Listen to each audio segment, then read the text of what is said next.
ನಮಸ್ಕಾರ ಎಲ್ಲರೂ ಹೇಗಿದ್ದೀರಾ? ಹೋಪ್ ಎಲ್ಲರೂ ಚೆನ್ನಾಗಿದ್ದೀರಾ ಅಂತ ಭಾವಿಸ್ತೀನಿ. ನಾನು ನಿಮ್ಮ ಪ್ರೀತಿಯ Shaila Satish. Welcome back to my channel. ಯಾರೆಲ್ಲ ನನ್ನ ಚಾನಲ್ನ ಫಸ್ಟ್ ಟೈಮ್ ನೋಡ್ತಾ ಇದ್ದೀರಾ ಪ್ಲೀಸ್ ಸಬ್ಸ್ಕ್ರೈಬ್ ಮಾಡ್ಕೊಂಡು ನೋಡಿ.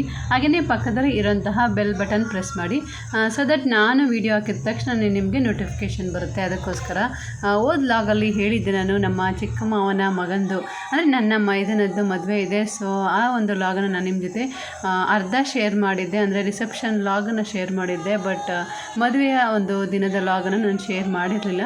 ಸೊ ಇದು ಬಂದು ಅದರದ ಕಂಟಿನ್ಯೂಷನ್ ಲಾಗ್. ಲಾಸ್ಟ್ ಲಾಗಲ್ಲಿ ನಾನು ಹೇಳಿದ್ದೆ ನಿಮಗೆ ನಾಂದಿ ಶಾಸ್ತ್ರ ಎಲ್ಲ ಮುಗಿದ ನಂತರ ಫ್ರೆಶ್ ಅಪ್ ಆಗ್ತೀವಿ, ನೆಕ್ಸ್ಟ್ ಬಂದು ಸುಮಾರು ಶಾಸ್ತ್ರಗಳಿದೆ ಇನ್ನೂ ಅಂತ ಹೇಳಿ.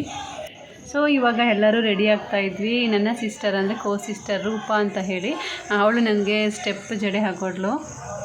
ಆ್ಯಕ್ಚುಲಿ ನನಗೆ ಫಂಕ್ಷನ್ಸ್ಗಳಿಗೆ ಸ್ಟೆಪ್ ಜಡೆ ಹಾಕಬೇಕು ಅಂತ ತುಂಬ ಇಷ್ಟ ಆಗುತ್ತೆ. ಬಟ್ ಓನಾಗಿ ನಾನು ಹಾಕ್ಕೊಳ್ಳಿಕ್ಕೆ ಬರಲಿಲ್ಲ.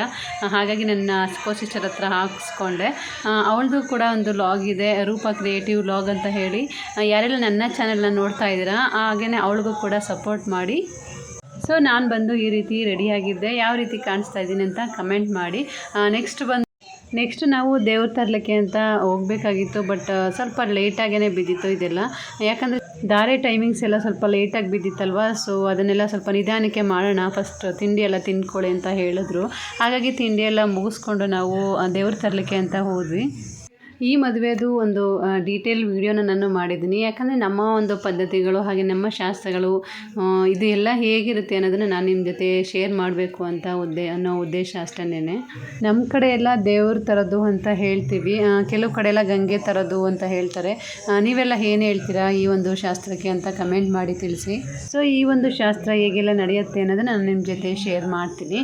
ಮೊದಲಿಗೆ ನಾವಿಲ್ಲಿ ಪೂಜಾ ಸಾಮಗ್ರಿಗಳ ಜೊತೆ ಒಂದು 5 ಬಿಂದಿಗೆಗಳನ್ನು ತಗೊಂಡೋಗಿ ಅಲ್ಲಿ ನೀರು ತರಲಿಕ್ಕೆ ಅಂತ ಎಲ್ಲಿ ನೀರು ಸಿಗುತ್ತೋ ಆ ಒಂದು ಪ್ಲೇಸ್ಗೆ ಹೋಗ್ತೀವಿ. ಹತ್ರದ ಬೋರ್ವೆಲ್ ಇತ್ತು, ಹಾಗಾಗಿ ನಮಗೇನೂ ತೊಂದರೆ ಆಗಲಿಲ್ಲ, ಅಲ್ಲಿಗೆ ಹೋದ್ವಿ. ಸೊ ನಾವಿಲ್ಲಿ ಒಂದು ಬಾಳೆ ಎಲೆ ಹಾಕಿ ಆನಂತರ ಅದಕ್ಕೆ ಹಾಕಿ ಅದ್ರ ಮೇಲೆ ತುಂಬಿದ ಬಿಂದಿಗೆಗಳನ್ನ ಇಟ್ಟು ಪೂಜೆಗೆ ರೆಡಿ ಮಾಡ್ಕೊಂಡಿದ್ದೀವಿ. ಸೊ ಇದನ್ನೆಲ್ಲ ಪುರೋಹಿತರು ಹೇಳ್ತಾ ಹೋಗ್ತಾರೆ ಈ ರೀತಿ ಮಾಡಿ ಅಂತ ಹೇಳಿ. ಸೊ ಅದನ್ನು ನಾವು ಫಾಲೋ ಮಾಡ್ತಾ ಹೋಗ್ತೀವಿ. ಸೊ ಬಾಳೆ ಎಲೆ ಮೇಲೆ ಅಕ್ಕಿ ಎಲ್ಲ ಹಾಕಿ ಬಿಂದಿಗೆಗಳಿದೆ, ತಾಮ್ರದ ಬಿಂದಿಗೆಗಳು ಸಿಕ್ಕಿದ್ರೆ ಅದೇ ಶ್ರೇಷ್ಠ. ಒಂದು 3 ಬಿಂದಿಗೆಗಳು ತಾಮ್ರದ ಬಿಂದಿಗೆಗಳನ್ನ ತಗೊಂಡಿದ್ರು, ಹಾಗೆ 1-2 ಸ್ಟೀಲ್ ಬಿಂದಿಗೆಗಳನ್ನ ತಗೊಂಡಿದ್ರು. ಮೊದಲಿಗೆ ನಾವಿಲ್ಲಿ ನೀರು ಇಟ್ಕೊಂಡಿರ್ತೀವಲ್ವ ಆ ಬೋರ್ವೆಲ್ಲ, ಅಲ್ಲಿಗೂ ಕೂಡ ಅರಿಶಿನ ಕುಂಕುಮ ವಿಭೂತಿ ಎಲ್ಲ ಹಾಕಿ ಹಾಗೆಯೇ ಹೂವು ಹಾಕಿ ಪೂಜೆ ಮಾಡಿ ಅಂತ ಹೇಳಿದ್ರು. ಸೊ ಹಾಗಾಗಿ ಸೊ ನಾನೆಲ್ಲ ಪೂಜೆಗೆ ರೆಡಿ ಮಾಡಿಕೊಟ್ಟೆ. ಇವಳು ಬಂದು ನನ್ನ ನಾದಿನಿ, ಅಂದರೆ ಮದುವೆಗೆ ಇವಳು ಅಕ್ಕ ಆಗಬೇಕು. ಸೊ ಅವಳು ಬಂದು ಗಂಗೆ ಪೂಜೆನ ಮಾಡಿದ್ಲು.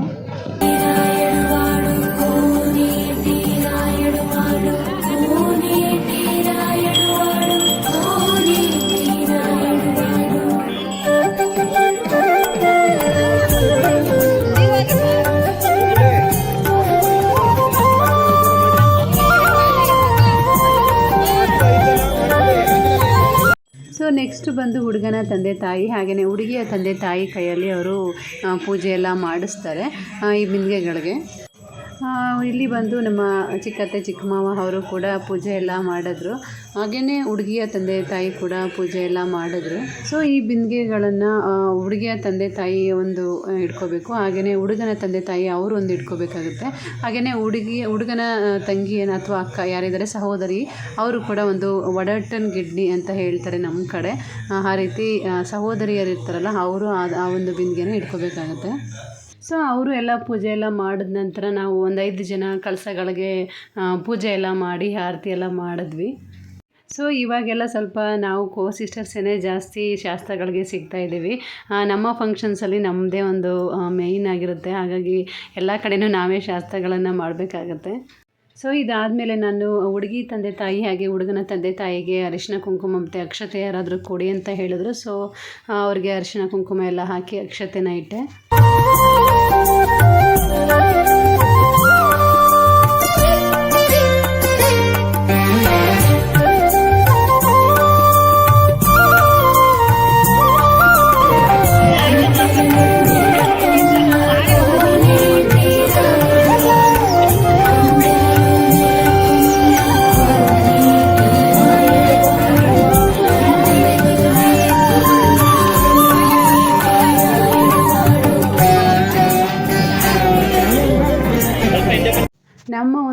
ಮನೆ ದೇವ್ರ ಪ್ರಕಾರ ನಾವು ಕಾಳಮ್ಮ ದೇವರನ್ನ ತರಿಸ್ಬೇಕಾಗತ್ತೆ.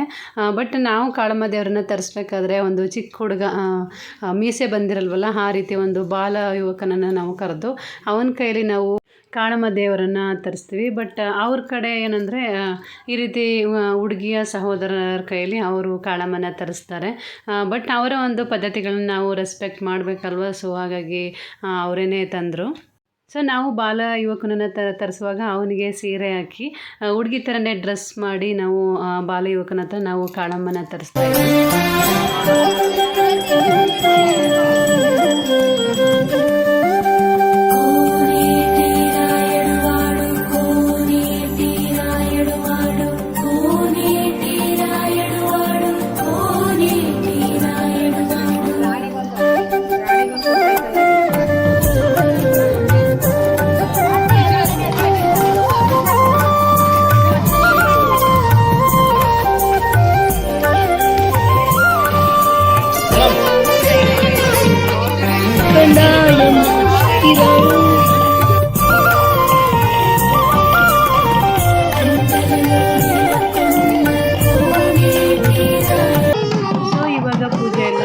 ನಾವು ಚೌಲ್ಟ್ರಿ ಕಡೆಗೆ ಹೊರಟ್ವಿ.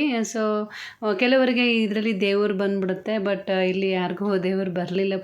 ನೆಕ್ಸ್ಟ್ ಬಂದು ಹುಡುಗ ಕಾಶಿ ಯಾತ್ರೆಗೆ ಹೋಗುವಂಥ ಒಂದು ಶಾಸ್ತ್ರ ಇರುತ್ತೆ. ಸೊ ಹರಿಬರಿನೇ ಸ್ವಲ್ಪ ಬೇಗನೆ ಹೋದ್ವಿ. ಅಪ್ಪ ಅಮ್ಮ ಮತ್ತು ಅಣ್ಣ ಅತ್ತಿಗೆ ಎಲ್ಲರೂ ಕೂಡ ಬೇರೆ ಕಡೆ ಸ್ಟೇ ಆಗಲಿಕ್ಕೆ ಹೋಗಿದ್ರು. ಹಾಗೆಯೇ ಅತ್ತಿಗೆ ಮತ್ತು ಅತ್ತೆ ಎಲ್ಲರೂ ಕೂಡ ಬೇರೆ ಕಡೆ ಸ್ಟೇ ಆಗಲಿಕ್ಕೆ ಹೋಗಿದ್ರು. ಸೊ ಅವರೆಲ್ಲ ಬಂದರು. ಸೊ ಅವರನ್ನೆಲ್ಲ ಮಾತಾಡಿಸ್ಕೊಂಡು ಸ್ವಲ್ಪ ಬೇಗನೆ ಆ ಚೌಲ್ಟ್ರಿ ಹತ್ರಕ್ಕೆ ಬಂದ್ವಿ. ಸೊ ಆರತಿ ಮಾಡಬೇಕಾಗಿತ್ತು ಯಾರಾದರೂ, ಹಾಗಾಗಿ ಆರತಿ ತಟ್ಟೆ ರೆಡಿ ಮಾಡೋಣ ಅಂತ ಹೇಳಿ ಮುಂಚೆನೇ ಬಂದ್ವಿ. ಸೊ ಚೌಲ್ಟ್ರಿ ಹತ್ರಕ್ಕೆ ಬರ್ತಿದಂಗೆ ಅವ್ರಿಗೆ ಎಲ್ಲರೂ ಆರತಿ ಮಾಡಬೇಕು.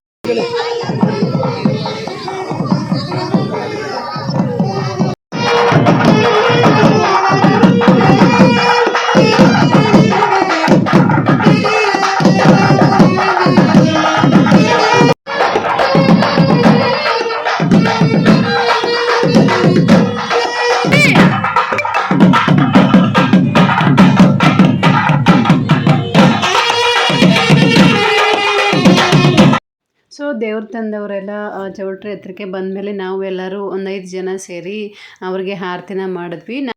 ನಾನು ನಮ್ಮ ತಂಗಿ ಹಾಗೆಯೇ ನಮ್ಮ ಚಿಕ್ಕ ಅತ್ತೆ ಅಂತ ಹೇಳಿದ್ನಲ್ಲ ಅವಳು, ಹಾಗೆಯೇ ಇವ್ರು ಬಂದು ನಮ್ಮ ಚಿಕ್ಕ ಅತ್ತಿಗೆ, ಅವರು ಕನ್ಯಾ ಅಕ್ಕ ಅಂತಲೇ ನಾವು ಕರೆಯೋದು. ಅವ್ರ ಅತ್ತಿಗೆ ಆಗಿದ್ರು ಕೂಡ ನಾವು ಅಕ್ಕ ಅಂತಲೇ ಕರೆಯೋದು. ಸೊ ಎಲ್ಲರೂ ಸೇರಿ ಆರತಿನ ಮಾಡಿದ್ವಿ. ಸೊ ಇವಾಗ ಎಲ್ಲರೂ ಚೌಲ್ಟ್ರಿಗೆ ಬಂದರು. ಸೊ ನಮ್ಮ ಅಣ್ಣನ ಮಗಳು ಇವಳು ಸಾನು ಅಂತ ಹೇಳಿ, ಅವಳು ಲೆಹೆಂಗಾ ಟೈಪ್ ಸ್ಯಾರಿನ ಹಾಕ್ಕೊಂಡಿದ್ಲು. ಅವಳು ಸ್ವಲ್ಪ ಹೊತ್ತೇ ಹಾಕಿದ್ದಿದ್ದು, ಆಮೇಲೆ ನನಗೆ ತೆಗಿ ಈ ಡ್ರೆಸ್ ಬೇಡ ಅಂತೆಲ್ಲ ಅಳೋಕ್ಕೆ ಶುರು ಮಾಡಿದ್ಲು. ಸೊ ಅವಳನ್ನೆಲ್ಲ ರೇಗಿಸ್ಕೊಂಡು ನಗ್ತಾ ಕೂತಿದ್ವಿ.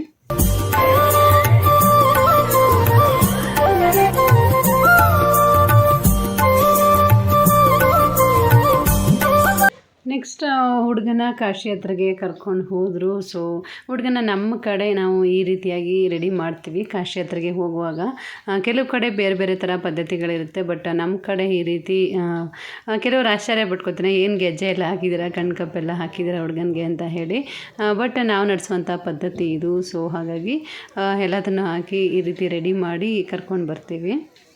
ಸೊ ಹುಡುಗ ಕಾಶಿ ಯಾತ್ರೆಗೆ ಬಂದಾಗ ಹುಡುಗಿ ಅಪ್ಪ ಅಮ್ಮ ಬಂದು ಪಾದ ಎಲ್ಲ ತೊಳೆದು ಪೂಜೆ ಮಾಡಿ ಅವರಿಗೆ ಒಂದಷ್ಟು ದಕ್ಷಿಣೆ ಏನೆಲ್ಲ ತಂದಿರ್ತಾರೆ, ಗೋಲ್ಡ್ ಆಗಿರ್ಬೋದು, ಅಥವಾ ಸಿಲ್ವರ್ ಐಟಮ್ಸ್ಗಳಾಗಿರ್ಬೋದು, ಅದನ್ನೆಲ್ಲ ಕೊಟ್ಟು ಅವ್ರನ್ನ ಕಾಶಿ ಯಾತ್ರೆಯಿಂದ ಹೊರಗೆ ಬನ್ನಿ, ಸೊ ನಮ್ಮ ಮಗಳನ್ನು ಕೊಟ್ಟು ನಿಮಗೆ ಮದುವೆ ಮಾಡ್ತೀವಿ ಅಂತ ಹೇಳುವಂಥ ಒಂದು ಗಳಿಗೆ ಅಂತಲೇ ಹೇಳ್ಬೋದು. ಸೊ ಈ ಒಂದು ಟೈಮಲ್ಲಿ ಹುಡುಗಿನ ನಾವು ಗೌರಿ ಪೂಜೆಗೆ ಕೂರಿಸ್ತೀವಿ. ಗೌರಿ ಪೂಜೆ ಅಂದರೆ ಅರಿಶಿಣದಲ್ಲಿ ಗೌರಿ ರೀತಿ ರೂಪವನ್ನು ಕೊಟ್ಟು ಒಂದು ಬ್ಲೌಸ್ ಪೀಸ್ ಮೇಲೆ ಅಕ್ಕಿ ಮತ್ತು ಬ್ಲೌಸ್ ಪೀಸ್ ಮೇಲೆಲ್ಲ ಇಟ್ಟು ಅದನ್ನು ಪೂಜೆ ಮಾಡ್ತಾ ಇರ್ತಾಳೆ. ಈ ಕಾಶಿ ಯಾತ್ರೆಯಿಂದ ಹುಡುಗ ಚೌಲ್ಟ್ರಿಗೆ ಹೋಗೋವರೆಗೂ ಕೂಡ. ಹಾಗೆಯೇ ಈ ಒಂದು ಟೈಮಲ್ಲಿ ಹುಡುಗನಿಗೆ ಶೂ ತಂದಿರ್ತಾರೆ. ಸೊ ಅದನ್ನು ನಾವು ಹುಡುಗಿಯ ಅಣ್ಣ ಅಥವಾ ತಮ್ಮ ಯಾರಾದರೂ ಆಗಿರ್ಬೋದು, ಅವರ ಸಹೋದರರು ಯಾರಾದರೂ ಅವ್ರಿಗೆ ಶೂ ಹಾಕಿ ಈ ಟೈಮಲ್ಲಿ ದುಡ್ಡನ್ನು ಇಸ್ಕೊತಾರೆ. ಅದು ಒಂಥರ ಎಲ್ಲ ಕಡೆನೂ ಒಂದು ಫನ್ನಿ ಆಗಿರುತ್ತೆ. ಯಾಕಂದರೆ ರೇಗಿಸ್ತಾರೆ, ನನಗೆ ಇಷ್ಟು ಬೇಡ, ಇನ್ನೂ ಜಾಸ್ತಿ ಬೇಕು ಅಂತ ಹೇಳಿ ಎಲ್ಲ ಕೇಳ್ತಾರೆ. ಸೊ ಇದು ಒಂದು ಮೂಮೆಂಟ್ ಚೆನ್ನಾಗಿರುತ್ತೆ. ಇವಾಗ ಬಂದು ಧಾರೆ ಟೈಮ್ ಆಗಿತ್ತು. ಸೊ ಇದನ್ನ ಮಾತ್ರ ಟೈಮ್ ಪ್ರಕಾರನೇ ನಾವು ಕೂರಿಸ್ಬೇಕಾಗತ್ತೆ. ಟೈಮ್ಗಳಿಗೆ ಎಲ್ಲ ನೋಡಿರ್ತಾರಲ್ಲ ಪುರೋಹಿತರು, ಆ ಒಂದು ಟೈಮಲ್ಲೇ ತಾಳಿ ಕಟ್ಟಿಸುವಂತಹ ಒಂದು ಶುಭಗಳಿಗೆ ಇದು. ಇವರು ಬಂದು ನಮ್ಮ ಅಪ್ಪ. ಇವರ ಒಂದು ಪ್ರೆಸೆನ್ಸ್ ಈ ಒಂದು ಟೈಮಲ್ಲಿ ತುಂಬಾ ಇಂಪಾರ್ಟೆಂಟ್ ಅಂತ ಹೇಳ್ಬೋದು. ಯಾವುದೇ ಒಂದು ಮದುವೆಗಳಾಗಿರ್ಬೋದು, ನಮ್ಮ ಹತ್ತಿರದ ಸಂಬಂಧಿಗಳ ಮದುವೆಗಳಿಗೆ ಯಾವಾಗಲೂ ಅವರು ತಾಳಿ ಕಟ್ಟಿಸುವಂಥ ಒಂದು ಟೈಮಲ್ಲಿ ಅವರು ತಿಂಡಿ ಕೂಡ ತಿನ್ನಲ್ಲ. ಆ ರೀತಿ ಅವರು ನಿಂತ್ಕೊಂಡು ಅವ್ರಿಗೆ ಯಾವ ರೀತಿ ಮಾಡಬೇಕು, ತಾಳಿ ಪೂಜೆ ಮಾಡೋದಾಗಿರಲಿ, ಹಾರ ಹಾಕಿರೋ ಬದಲಾಯಿಸುವಂಥ ಒಂದು ಪದ್ಧತಿ ಆಗಿರ್ಬೋದು, ಬೇರೆ ಬೇರೆ ಕಡೆ ಪುರೋಹಿತರು ಬೇರೆ ಬೇರೆ ಥರ ಮಾಡಿಸ್ತಾರೆ. ಬಟ್ ನಮ್ಮ ಅಪ್ಪ ಒಪ್ಪಲ್ಲ. ಈ ರೀತಿಯೇ ಆಗಬೇಕು, ಆ ರೀತಿಯೇ ಆಗಬೇಕು ಅಂತ ಹೇಳಿ ಅವ್ರಿಗೆ ತಾಳಿಯನ್ನು ಕಟ್ಟಿಸ್ತಾರೆ. ತುಂಬ ಜನ ಕೇಳ್ತಾರೆ, ಬನ್ನಿ ನೀವು ಬಂದು ನಿಂತ್ಕೊಂಡು ತಾಳಿ ಕಟ್ಟಿಸ್ಬೇಕು ಅಂತ ಕೇಳಿ ಅವರನ್ನು ಇನ್ವೈಟ್ ಮಾಡ್ತಾರೆ ಕೂಡ. ಸೊ ಹಾಗೆಯೇ ನಮ್ಮ ಮೈದುನ ಕೂಡ ಅಪ್ಪನ ಜೊತೆಗೆ ಇರ್ತಾರೆ.